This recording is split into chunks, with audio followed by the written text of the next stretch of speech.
선한시민의힘 이경태 대표입니다.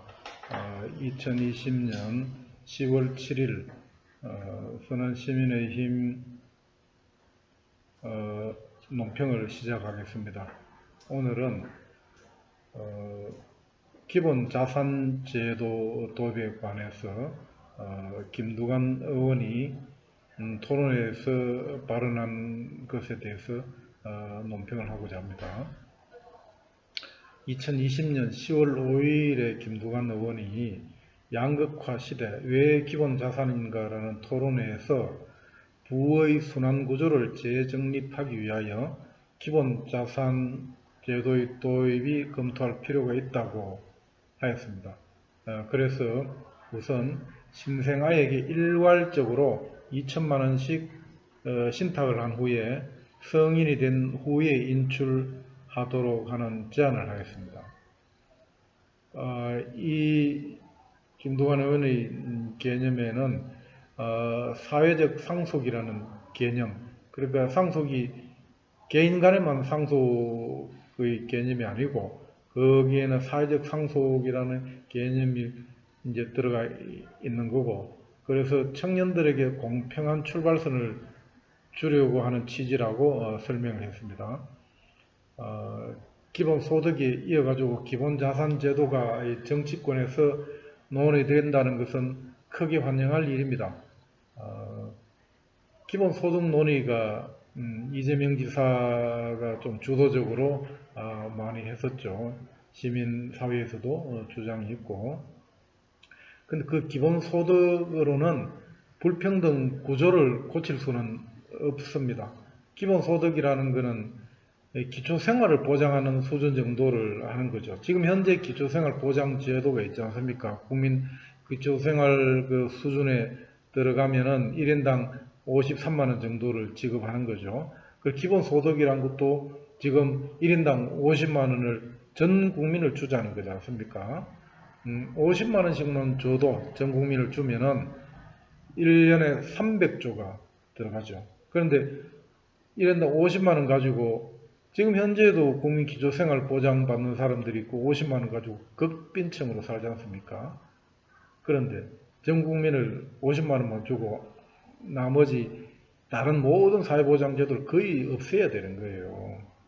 그러면은 이 가난한 사람한테는 지금 현재의 사회보장제도가 좋은 거지, 전 국민한테 50만원씩 주면서 기본소득제라고 그것만 번들어 해가지고 오히려 더 가난한 사람은 더 극빈층으로 만드는 게 지금 정치인들이 주장하는 기본소득제라는 걸 아셔야 되고, 기본소득이 제대로 기본소득이 되려면은 최소한 1인당 100만원은 지급해야 되겠죠. 1인당 100만원 받아도 그냥 그 빈곤층 생활을 하는 거예요. 그런데 1인당 100만원 주려면 어떻게 됩니까?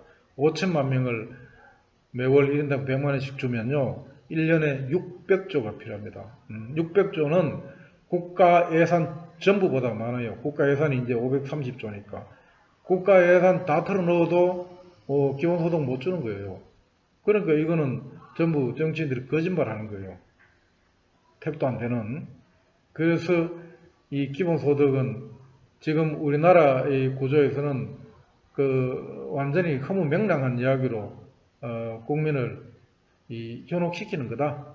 정치적 인기를 위해서 그걸 잘 하셔야 됩니다. 그리고 어쨌든 간에 그 기본소득 논의되는 기본소득으로는 100만원을 준다 해도 그냥 기초생활을 보장하는 거지, 이 자본주의가 몰고 온 극악한 불평등을 완화하는 작용은 거의 없어요. 그래서 보조적으로 또 본질적으로 나온 게 기본자산제도라는 겁니다. 이 두 기본소득과 기본자산제도가 논의된 그 현대적 논의는 토마스 피케티가 21세기 자본과 또 올해 초에 자본과 이데올로기라는 저서에서 주장을 하고 있는 거죠. 지금 21세기 금융자본주의는 종전의 산업자본하고는 전혀 성질을 달리하고 있죠. 산업자본은 그래도 보이는 자본들이 이 대량 생산을 하고 보이는 그 자본자가 축적되는 그런 선이었다면은 이 금융자본주의에 접어들면은 온갖 파생상품이 나오고 주식시장, 환율시장 이런 것들에서 천문학적인 돈들이 그 재산 축적의 수단이 되지 않습니까? 그래서 불평등은 엄청난 속도로 가속화되는 거죠. 그래서 이 21세기 금융자본주의에서는 시장에 그냥 맡겨놓아서는 신자유주의라는 이 자유주의자들은 그냥 시장에 맡겨두라는 거 아닙니까? 시장에 맡겨두면은 엄청난 속도로 극심한 불평등의 한계까지 가게 돼 있어요. 그건 눈에 보이듯이 뻔한데도 그런 이 가진 자들 빌붙은 그 학자들이라는 자들이 이 시장에 맡겨야 잘 된다는 거. 그래 주장해서 이 지구가 오늘날 이 꼴이 된 거 아닙니까? 그들이 한때 레이건 때 낙수 효과라고 떠들면서 래퍼 곡선이 어쩌네 하면서 세금도 어느 정도 선 넘으면은 생산성을 떨어뜨린다는 운동, 뭐 그런 이 자본가 가진 자 기득권들을 위한 계배를 늘어 놓아서 이 지금 현재 이 지구촌의 악랄한 천민자본주의가 된 겁니다. 그 불평등한 이 상황을 그냥 간단히 보면요, 이 금융 독점 자본주의, 이 금융 자본주의가 되면서 이 눈에 보이지 않는 실제 하지도 않는 그 온갖 파생 상품들로 해가지고 그걸로 거의 사기치는 거죠. 전 세계를 대상으로. 그래서 이 부를 천문학적인 부를 소수 몇 사람이 가지고 가게 된 거 아닙니까? 그래서 지금 현재는 이 자본과 부가 세습되는 세습 자본주의라 그러죠.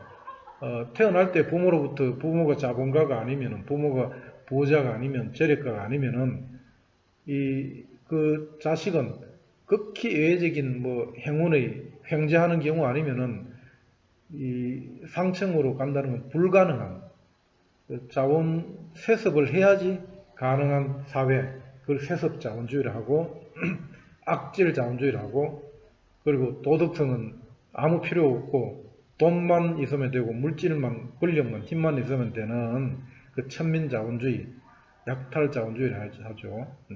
그래서 그런 나타난 현상들은 새로운 계급사회, 신노예제 사회라고도 이야기합니다. 이 옛날에 우리 노예 제도가 존재할 때 고대 중세까지만 해도 농노 노예가 있을 때는 그건 떼놓고 노예 제도화한 거예요. 너는 노예다 누구는 양반이고 누구는 노예고 상놈 종이니까 이미 그렇게 고지를 해버리니까 그런 줄 알고 사는 거예요. 그리고 그 불평등 상황을 지금같이 정보가 공개 안 되니까 누가 얼마나 잘 사는지도 모르니까 그냥 살아가는 건데. 그런데 이 근대 불호자들이 그런 이 민주주의라는 개념으로 중세까지 이어지던 신분제 계급 사회를 무너뜨리면서 명목상으로는 계급이 해체된 거 아닙니까?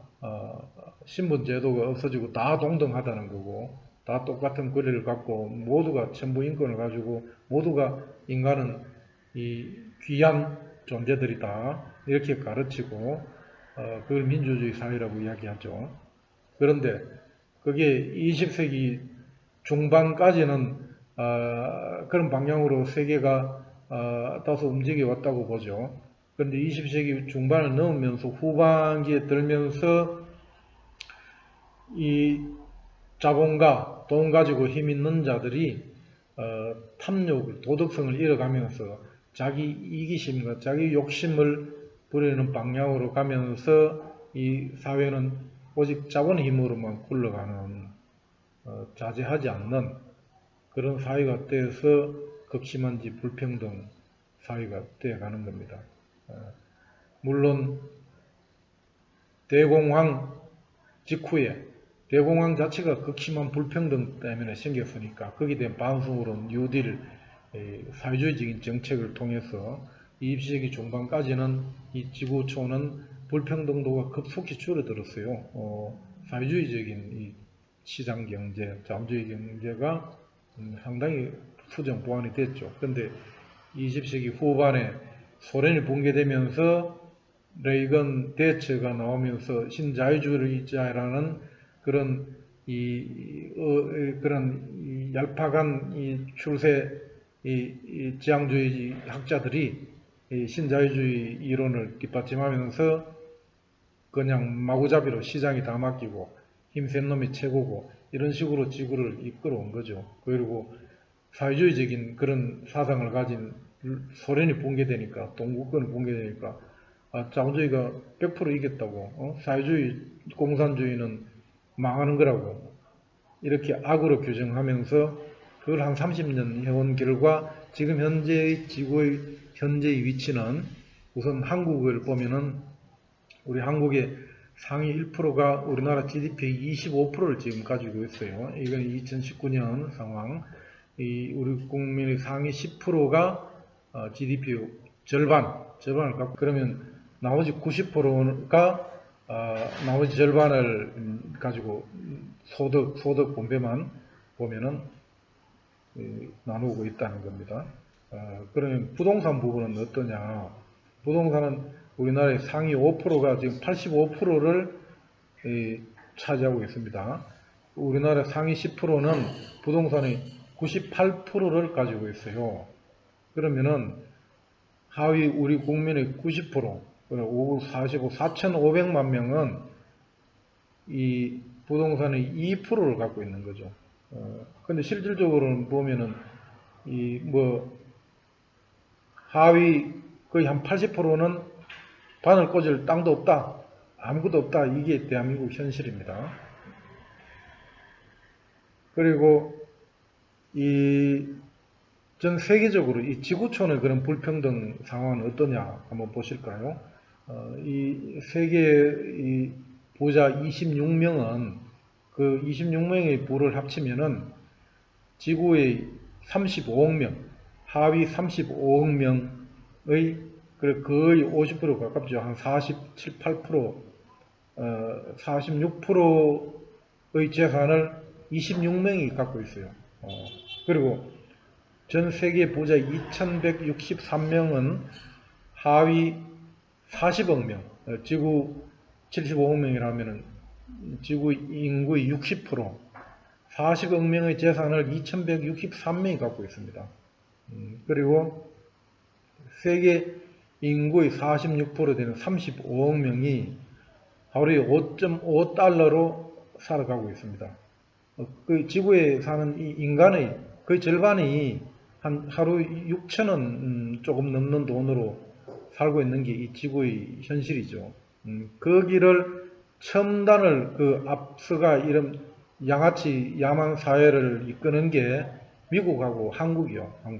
미국하고 미국이 지금 이 최근의 통계를 보면은 이 미국 자산 통계에서 최상위 0.1%가 말이에요. 미국의 이 부의 60%를 갖고 있대요.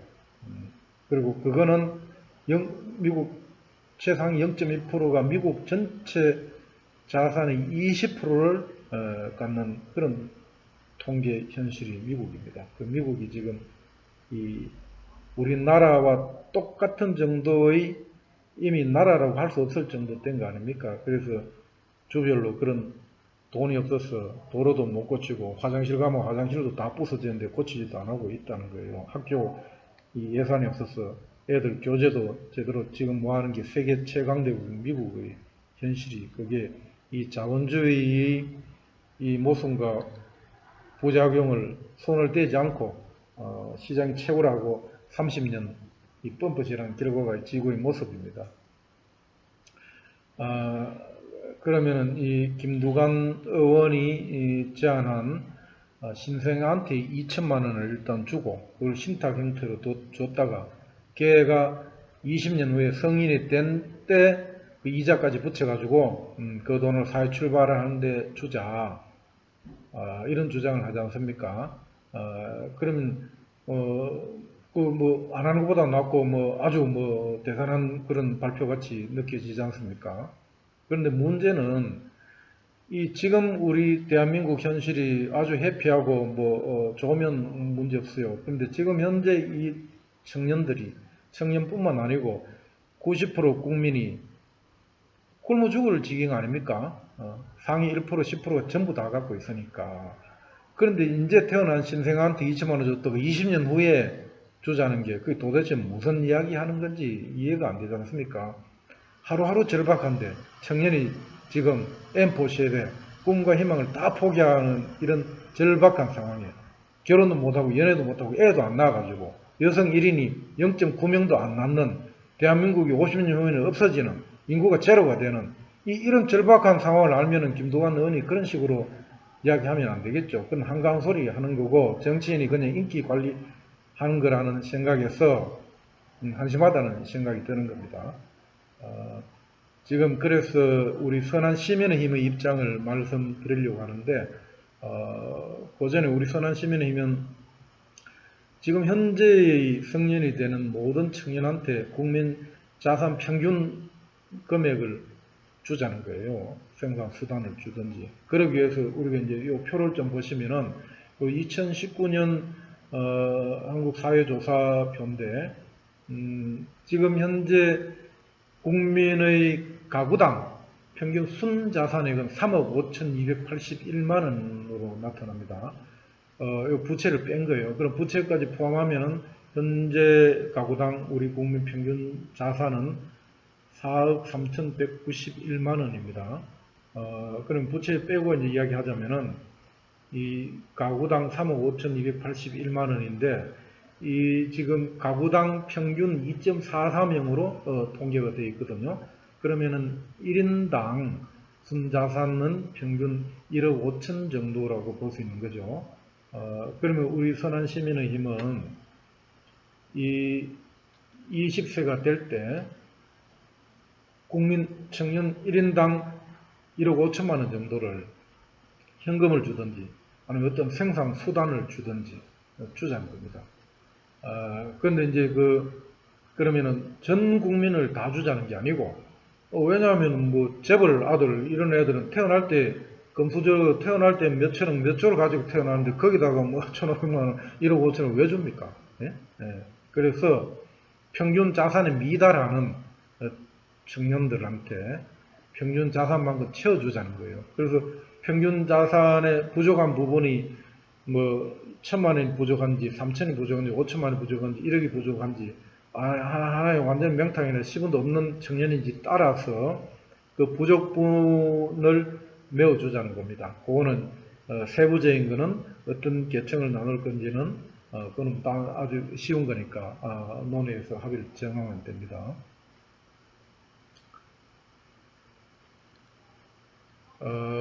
그러면은 이런 기본 자산을 주기 위해서 그럼 재원은 어떻게 할 것이냐 이 부분에 논의를 하기 전에 우리의 이 부동산 땅값 이게 어떤 현황이 있는지를 좀 아셔야 됩니다. 한국은행에서 이제 발표하는 그 통계에 의하면은 2016년에 발표한 건데 1964년부터 2013년 50년간 추이를 분석한 겁니다. 이 발표한 건데 그 50년 동안에 물가는 30배 정도 평균 올랐대요. 그러면 임금 근로자 임금도 아마 물가 수준 정도밖에 안 올랐어요. 30배 정도 올른 거죠. 50년 동안에. 근데 그동안에 땅값이 얼마나 올랐느냐? 한국은행은 3,000배 정도 올랐다고 발표를 한 거예요. 근데 경실련은 실질적인 땅값을 추이를 실질에 맞게 조사한 결과는 4,000배가 올랐다고 합니다. 50년 동안에. 그러니까 모두 땅을 사는 거 아닙니까? 그래서 이 지금 그 인터넷 들어가면은 부동산 업자들 이런 사람들이 땅 사라고 이 통계를 한국은행 통계를 갖다가 걸어놓고 땅 사라고 합니다. 땅이 이렇게 50년 동안 3,000배, 4,000배 올랐으니까 여러분 땅 안 사면 바보입니다. 이렇게 광고를 하고 있는 걸 인터넷 들어가면 막 나와요. 이 나라가 이 꼴이 된 겁니다.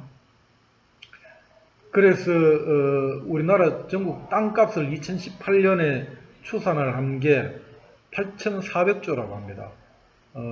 우리나라 2018년 GDP가 1,870조 정도 되고 2019년이 뭐 10조인가, 이거 제가 정확히는 모르겠는데, 하여튼 2019년 1911조 정도 되거든요.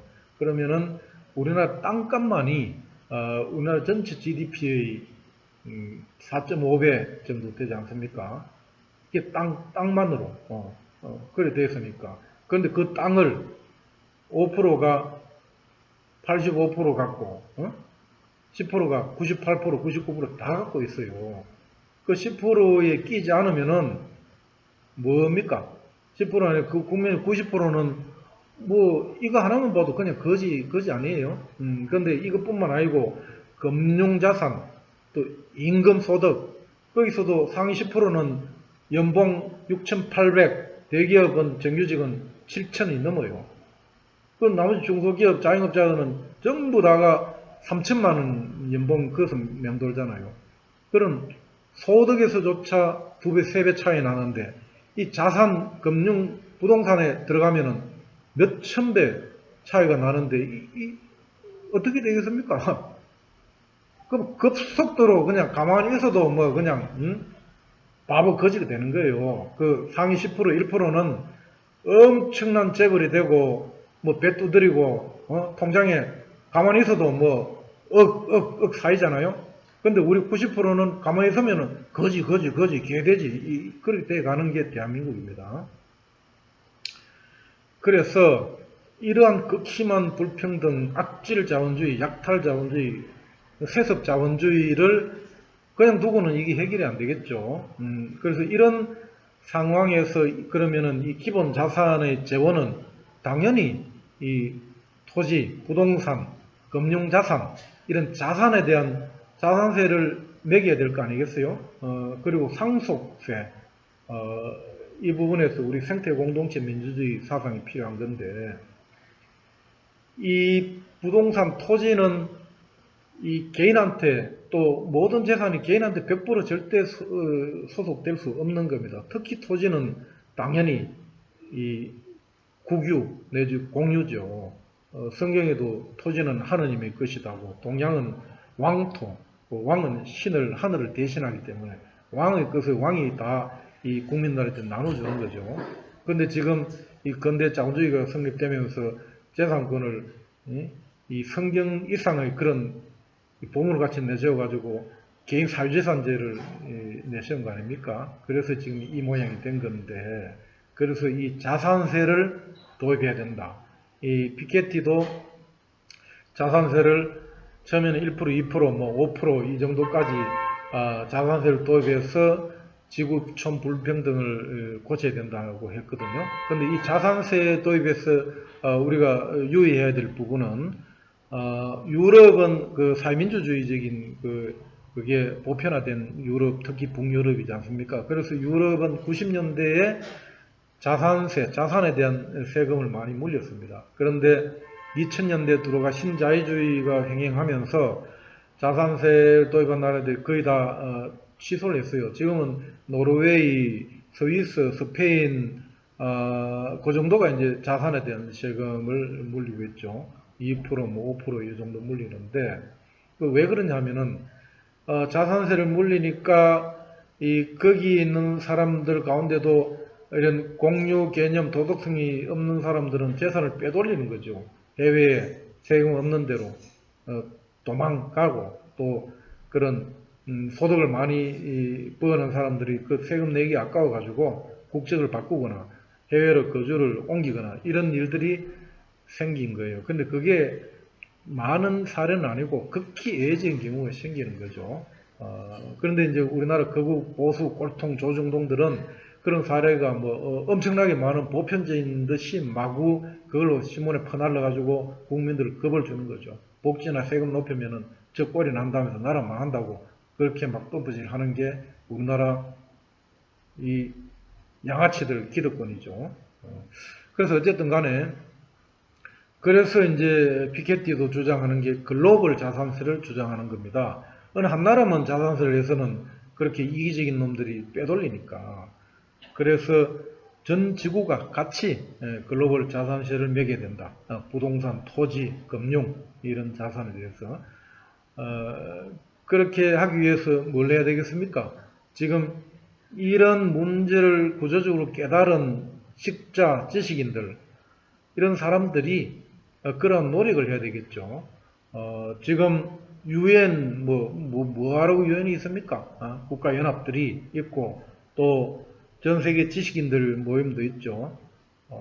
그런 데서 이런 논의를 본격적으로 해야 됩니다. 그래서 이제는 이런 지구촌의 불평등, 이 극도로 불평등화된 악질 자본주의, 악랄한 약탈 자본주의를 그냥 방치해서는 지구가 망하게 생겼지 않습니까? 이 악질 자본주의 때문에 지구의 생태계도 다 개판이 되는 거고 소수 1%, 0.1%가 다 가져버리니까 이거는 어느 나라의 문제가 아니고 80억 인류의 문제고 이 지구 자체의 문제라는 걸 이 깨달은 사람들은 연대해서 논의해야 되는 거예요. 그리고 세계 지도자, 미국 지도자, 그 G7, G8, G20 이 뭐 하는 것들이에요. 그 사람들 모여가 지구의 장래를 걱정하면은 그 사람들이 그런 문제를 논의해야 되는 거예요. 그래서 이 불평등이 극도로 된 이 상층의 자산세를 무진적으로 매겼어. 그 재원을 가지고 지금 전 지구의 부는 80억 인구가 전부 배 떠들고 부자가 되고 먹고 살기도 남지 않습니까? 그걸 왜 안 하냐 이거예요. 그래서 그걸 해야 된다는 말씀을 드리고 자산세와 더불어 상속세도 누진적으로 거둬야 됩니다. 이거는 상속이라는 게 이 악질 자본주의, 세습 자본주의, 신노예제의 근간을 이루는 게 상속 아니겠습니까? 태어나 보니까 저 아버지가 부자라 가지고 저는 그냥 부자가 된 거 아니에요? 태어나서 이마에 금태 두르고 태어나는 놈이에요. 금수저 들고 따용원도 들고 나오는 건데 그럼 누가 당합니까? 그게 정당한 건가요? 인간 사회에서? 그럼 여기에 의문을 제기하고 고쳐야 되는 거예요. 자본주의 초기에는 그게 용납이 된 거예요. 왜냐하면 부가 축적이 덜 되고 그런 이 상속 제도를 재산을 보호해 줬을 때 열심히 자본가들이 피땀 흘리면서 노력해서 부를 개인의 부가 축적되면 국가 부도 축적된다 이런 식으로 그런 논리로 사회재산 제도도 인정되고 상속 제도도 인정된 겁니다. 근데 그의 부작용이 지금 지구를 멸망하게 인류를 망하게 만들 정도가 되었으니까 이제는 근본을 돌아봐야 되지 않겠습니까? 상속 제도를 완전히 없애기는 어렵겠죠. 인간의 탐욕이 인간이 본생 개조되지 않은 상태니까.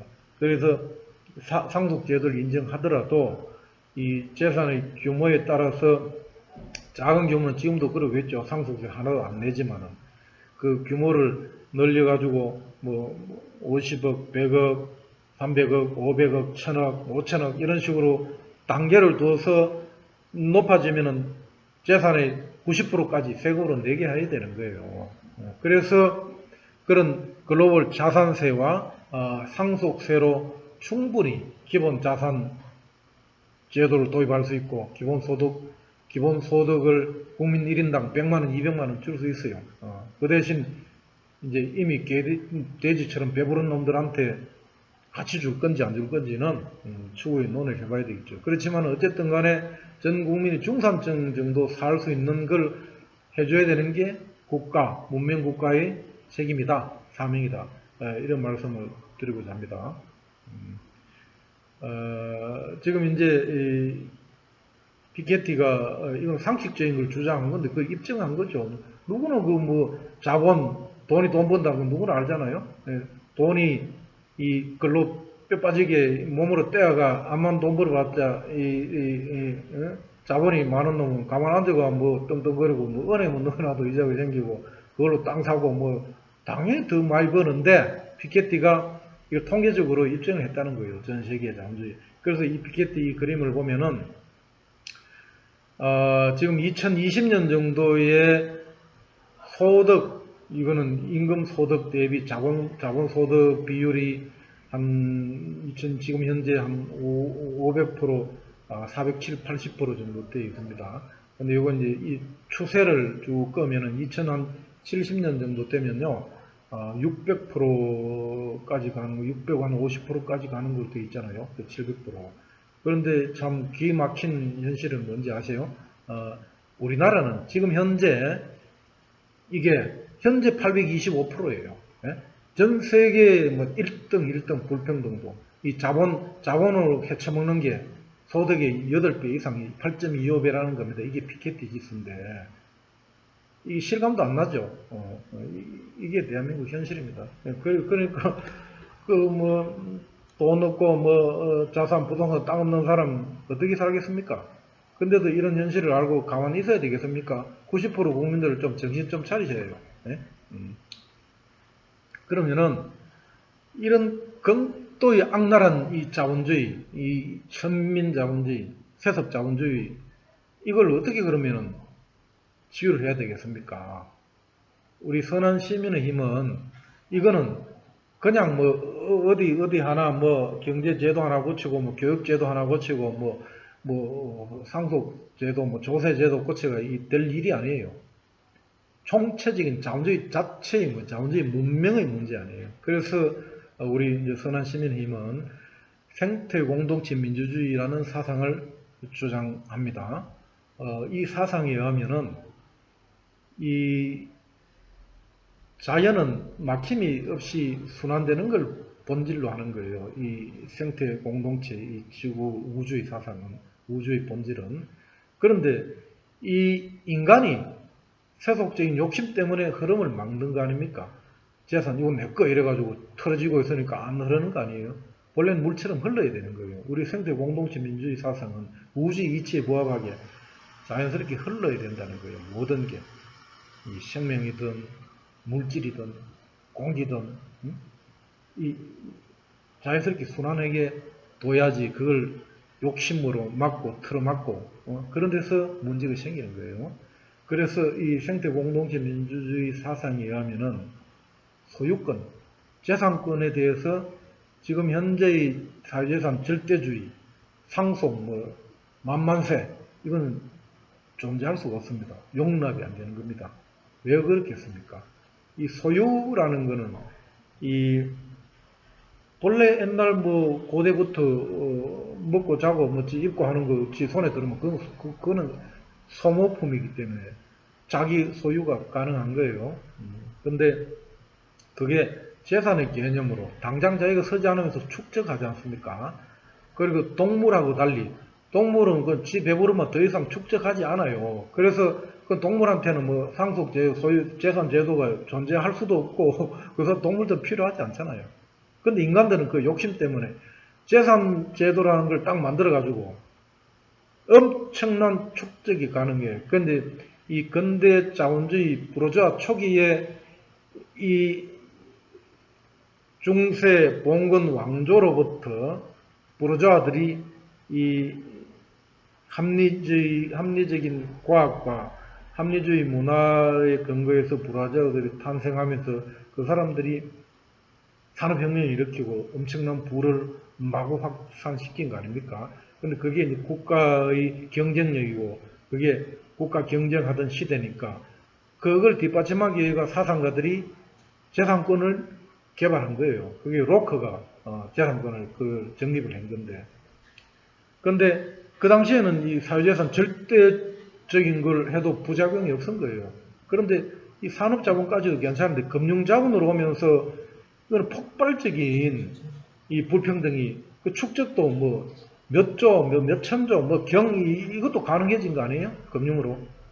하루에 뭐 환율 거래, 뭐 정권 거래, 뭐 파생상품 해가지고 하루에 몇 천조도 뭐 삼키고 토해냈다 이래 되니까 그게 소유권을 그냥 인정해야 되겠습니까? 그런 이 극심한 불평등이 1초 만에 가능해졌다는 것 때문에도 소유권 절대는 안 되지만은 이 재산이라는 개념을 본질적으로 생각해 보세요. 내가 그냥 음식 입에 넣는 거야, 뭐, 나 혼자 먹는 거야, 그 어쩔 수 없는 거예요. 근데 이 재산이 형성되는 걸 생각해 보시라는 거죠. 그 재산이 형성되는 거는 그 사람의 아이디어나 노력이 주가 된 건 맞아요. 주도적인 건데.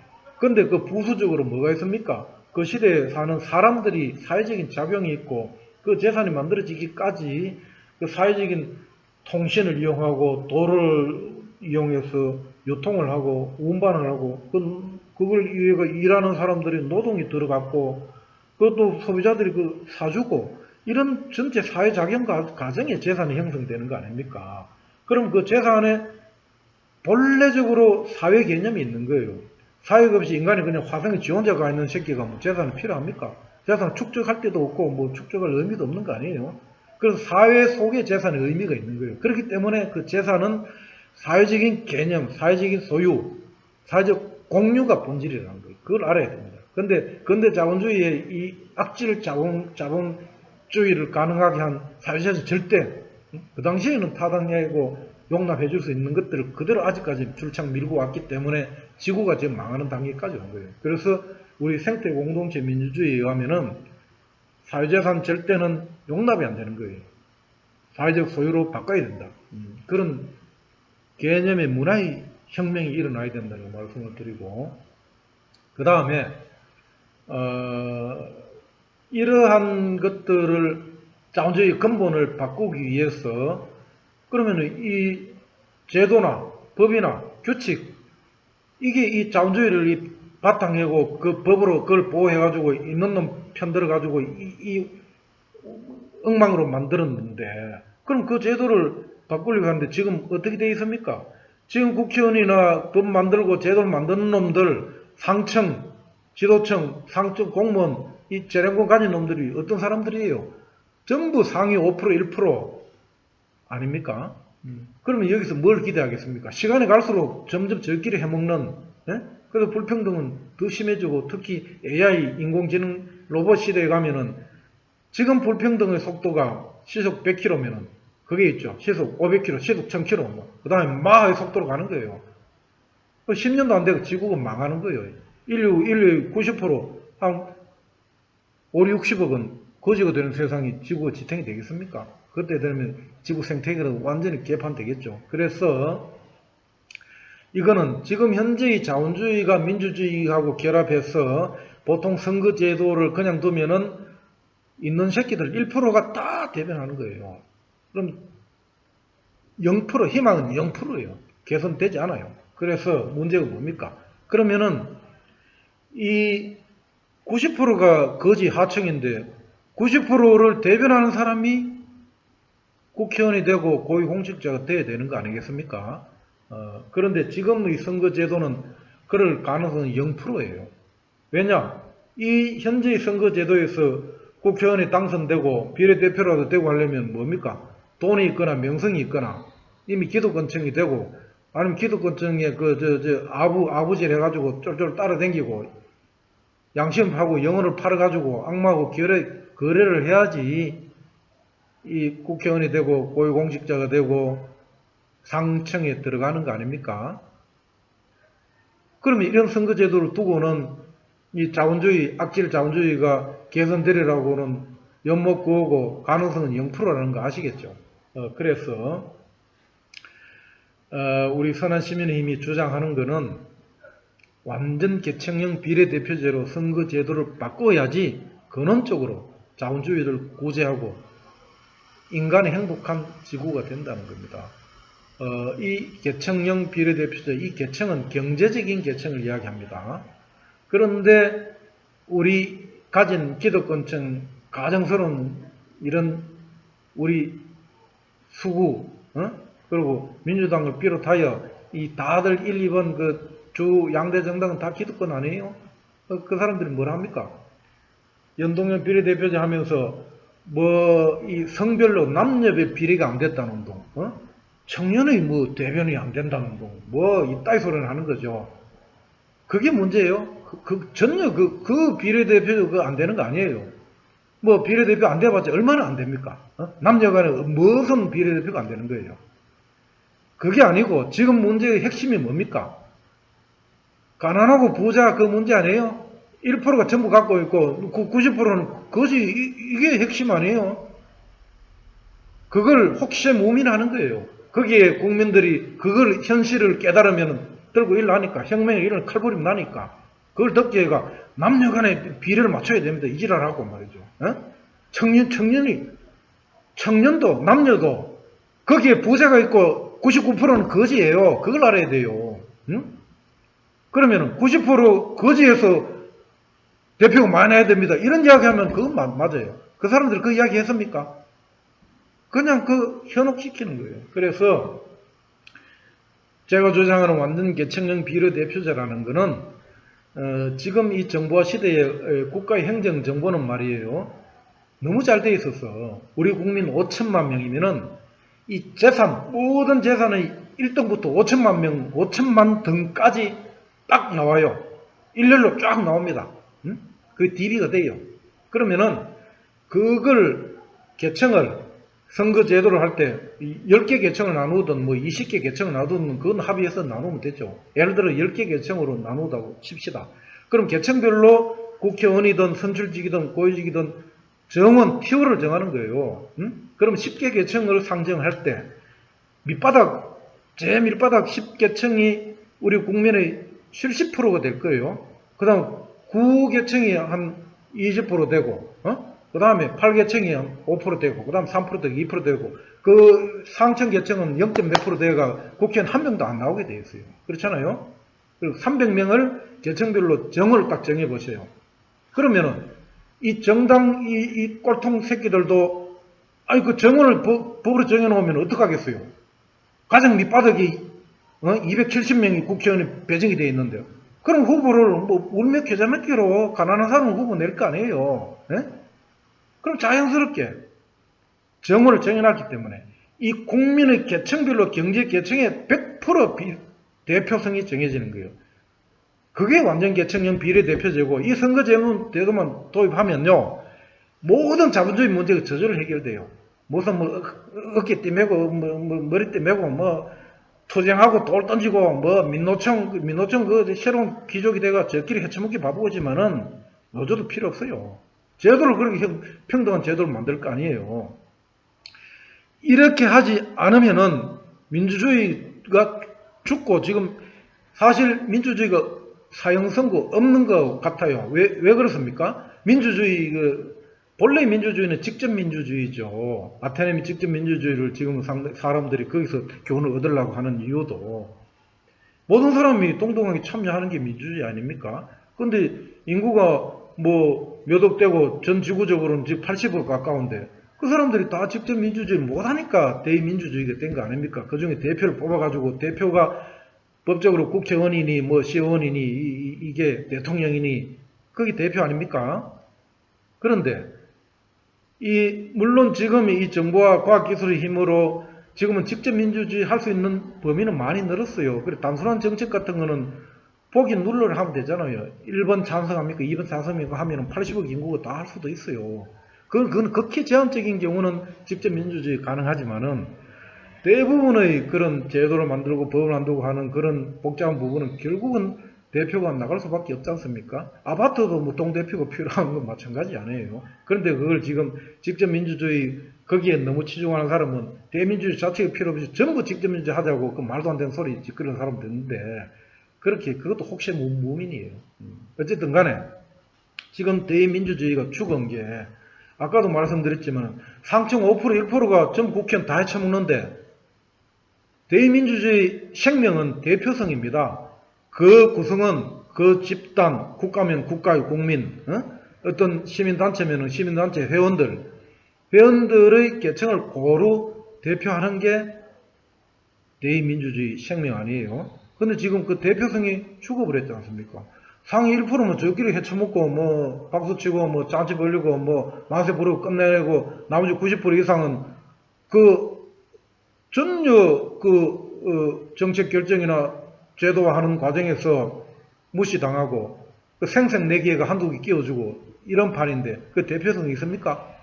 대표성이 상실됐기 때문에 대의민주주의는 정당성을 잃고 죽은 거예요. 그러면은 대의민주주의를 제대로 하기 위해서 제가 주장하는 완전 계층형 비례대표제로 선거제도를 바꿔야 된다. 이 완전 계층형 비례대표제는 대표성을 100% 반영한 거 아니겠습니까? 100%그 통계를 딱 내가지고 정을 정한 거니까. 그렇게 하면은 이 자원주의 뭐 골치 아프게 온갖 수단 뭐 상속세니 뭐니 무슨 뭐 누진적 조세제도니 뭐 기본제도니 기본자산 아무 필요 없습니다. 네? 저절로 그 대표로 뽑힌 사람들 법 제도를 저절로 그걸 만들 거니까 그렇지 않겠습니까? 그런데 문제는 이 완전 계층형 비례대표제에 대해서 99.9% 국민들이 모르는 거예요. 전 인류도 몰라요. 문제의 핵심은 이걸 알리면 됩니다. 이 방송을 보신 여러분들이 완전 계층형 비례대표제야말로 이 문명을 바꾸고 지구를 살리고 인류를 행복하게 하는 새로운 세상을 여는 제도다. 이걸 알려주십시오. 그렇게 하면은 모든 문제가 풀린다. 자본주의의 이런 악질, 극랄한 악마적인 천민자본주의, 세습자본주의, 약탈자본주의 고쳐집니다. 그리고 그와 동시에 우리가 좀 이거는 우리 생각을 좀 한번 시키고 완전한 전환을 하기 위해 생각해 봐야 될 게 유태인들의 희년제도라는 걸 한번 생각해 보라는 겁니다. 고대 유태인들이 솔로몬 왕 이전까지 이걸 제도를 충실히 했대요. 그 후에 이제 변화를 거치면서 지금은 거의 없어진 제도인데, 이 희년제도라는 거는 유태인들이 7년을 안식년으로 해서 7번, 77, 49년, 그 다음에가 50년 되지 않습니까? 그 50년째 되면은 희년이라 해서 모든 걸 새롭게 하는 해. 그러니까 우리 컴퓨터로 말하면 리셋하는 겁니다. 사회제도를 리셋하자는 거예요. 그래서 유태인들은 그 레위기 25장 23절에 토지는 하나님의 것이다라고 되어 있고, 희년이 되면은 그 밭은 그것을 판 사람, 곧 땅의 원소유자에게 돌아갈 것이니라 이렇게 되어 있어서, 그리고 50년 동안에 처음에는 이 땅을, 재산을 다 똑같이 나눠줬다는 거예요. 하나님의 섭리에 의해서. 근데 시간이 지나면서 개인의 능력 차이도 있고 행운도 다를 거고 해서 어떤 사람은 땅을 더 많이 가지고 부자가 되는 반면에 누구는 또 거지가 되고 이런 경우가 생길 거 아닙니까? 근데 그걸 한 50년 지나고는 더 이상 이렇게 방치는 안 된다고 한 게 유태인의 전통이에요. 그래서 희년을 두가 50년째 되면은 그동안에 일어났던 모든 거래 다 원점으로 돌리는 거예요. 50년 전에 있었던 상태로 다 돌리는 거예요. 그래서 다시 또 평등해지는 거예요. 그게 유태인의 제도였었는데, 이 악질 자본주의 21세기에 이거는 코미디라고 사람들이 생각하겠지만은 이거는 정말 생각해 봐야 될 제도입니다.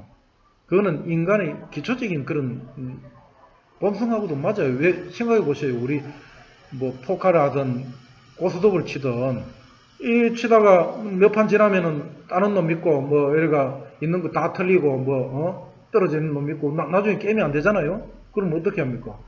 딴 사람을 성원을 데려오든 아니면은 우리가 친목을 하면은 돈을 또 똑같이 또 나누고 또 하자 이렇게 하잖아요. 뭐든지 그 우주의 생리가 그래. 시간이 지나면은 불평등해지고 누구 하나가 다 가지게 되고 불공평해지는 거예요. 그래서 어느 정도 지나면은 다시 리셋하자. 이게 이 세상 이치에 맞고 한 거예요.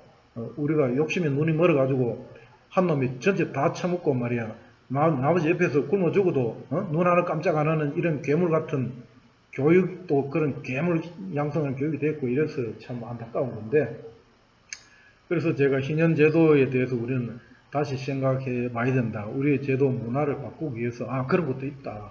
이런 걸 여러분들이 한번 생각해 보라는 의미에서 말씀을 드릴게요. 그래서 결론적으로 우리 선한 시민의 힘이 이 자본주의 괴물 문화, 지구와 인류를 악마로 만들고 결국은 모두를 멸망시키고 파괴하는 이 악질 자본주의를 제동을 걸고 바꾸기 위해서 생태 공동체 민주주의 철학으로 이 세상을,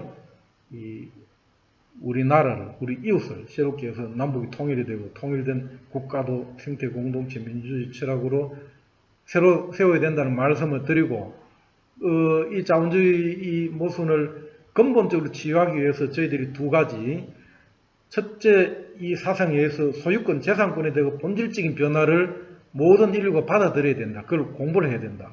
그것과 이러한 제도가 정착되도록, 생태 공동체 민주주의적인 제도가 정착되도록 하기 위해서는 현재의 선거제도, 자본주의적인 선거제도로는 가능성이 0%다. 그래서 그걸 고치기 위해서 경제적인 그 차이를 계층으로 나눠서 완전 계층형 비례대표제로 우리의 대표를 뽑아야 된다. 그 두 가지를 말씀을 드리면서 우리 기본자산제도 논의가 나왔기 때문에 이 자본주의 제도, 자본주의 자체를 바꾸지 않은데 초점을 맞춰서 말씀을 드렸습니다. 다음 주에 또 뵙도록 하겠습니다. 그리고 우리 선한시민회의회 사무총장님이 아니, 이어서 계속 아까 제가 말했던 이번 주말에 계속 말씀하세요. 예, 우리 논평은 이상으로 마치고 저희 공지사항을 하나 좀 말씀을 드리자면은 저희들이 이제 한 달에 한 번씩 우리가 서로 이야기도 나누고 공감대를 조성하면서 또 친분도 도모하고 우리 계획도 짜기 위해서 산행을 가볍게 합니다. 근데 코로나 때문에 조금 이제 차질이 생겼지만은 지난주에 저희들이 아차산을 추석 연휴 마지막 날에 한번 가자 이렇게 해서 갔거든요. 근데 참 그 아차산이 고구려의 전기도 서려 있고 의미가 있는 유적지지 않습니까? 거기 가면은 한강이 탁 내려다 보여요. 이 청명한 가을 하늘 아래 한강을 아차산에 내려오니까 우리 같이 간 분들이 다들 기분이 좋고 상쾌하고 이 코로나 때문에 우울했던 것들도 다 거치는 듯 했어요. 그래서 이번 주 토요일 다시 한번 또 가자 이렇게 이야기가 됐습니다. 그래서 그거 갔다가 내려와서 막걸리 시원한 한잔 하니까 그게 세상을 다 얻은 듯이 호강한 기분도 들고 했으니까 아주 좋은 이 산행이 될 거니까 이번 주 토요일도 오전 10시에 이번 주 토요일이 10일이지 않습니까? 상십절이고 또 의미 좋은 날이니까 아주 일진이 좋으니까 여러분들 가을 이 청명한 기운도 받아들일 겸 오전 10시에 아차산역 2번 출구에서 만나면 됩니다. 그리고 또 한 가지는 저희들이 지난주에 아주 훌륭한 분들이 많이 참석하셔서 김원웅 광복회장님께서 축사와 특강도 해주시고 아주 우리 시대의 현자들도 많이 오시고 해서 성황리 개강식 했지 않습니까? 그래서 이제 강의는 다음 주 10월 17일 토요일부터 강의가 시작이 됩니다. 그 후에는 매주 토요일 강의가 시작되는데 매주 토요일 오후 2시에 종로에 있는 문화공간 온에서 합니다. 근데 다만 다음 주 10월 17일은 강의 장소에 좀 사정이 있어서 30분 일찍 시작합니다. 1시 반에 시작하는데 제가 생태 공동체 민주주의 사람다운 세상을 위하여 자본주의를 넘어서라는 그러한 주제로 강의를 하니까 오셔가 새로운 문명, 새로운 이 지구를 열어갈 그러한 생각들을 같이 해보는 시간을 갖도록 했으면 좋겠습니다. 많은 분들과 함께 해주시기를 부탁드리면서 이상 마치고 다음 주에 또 뵙도록 하겠습니다. 감사합니다. 너그럽고 정의로운 사람들이 모여 새로운 세상을 열고자 합니다. 착함을 바탕으로 착할 선. 먼저 시민을 생각하는 먼저 선. 새로운 정치 물결을 일으키는 신선한 정치, 신선할 선. 가려 뽑는 선거, 가려 뽑을 선. 하늘로부터 선택받은 선. 넉넉한 마음으로 베푸는 베풀 선. 이런 사람들이 새로운 세상을 만들려고 합니다. 선한 시민이 힘을 가지는 나라. 모두가 행복한 선한 시민의 나라. 선한 시민의 힘에 힘을 주십시오. 선한 시민의 힘이 만들겠습니다.